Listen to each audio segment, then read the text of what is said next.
এমন বৃষ্টির দিনে গরম ডালপুরির কথা উঠতে মনটা আহাবাহা করে উঠল। তাড়াতাড়ি দিলাম ছোলার ডাল ভিজিয়ে। এর পরের গল্পটা ঘন্টা আষ্টেক পর।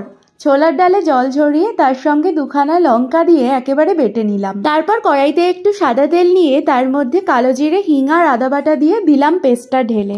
নুন, হলুদ গুঁড়ো, একটু চিনি আর ঘরে বানানো ভাজা মশলা থাকলে এই পুরটাতে আর কি বা লাগে। ওদিকে খানিকটা ময়দা নিয়ে তার মধ্যে নুন, চিনি, জোয়ান আর তেল ছড়িয়ে বেশটি করে মেখে লেচি কেটে নিলাম। লুচির থেকে সামান্য বড় এই লেচিগুলোর ওপর দিয়ে একটু তেল ছড়িয়ে মিনিট 15 রেখে তারপর একটা একটা করে পুর ঢোকানোর পালা। বেশি করে পুর চেপে চেপে ঢুকিয়ে তারপর ভালো করে সিল করে নিতে হবে, যাতে কিছুতেই বেলার সময় ফেটে না যায়।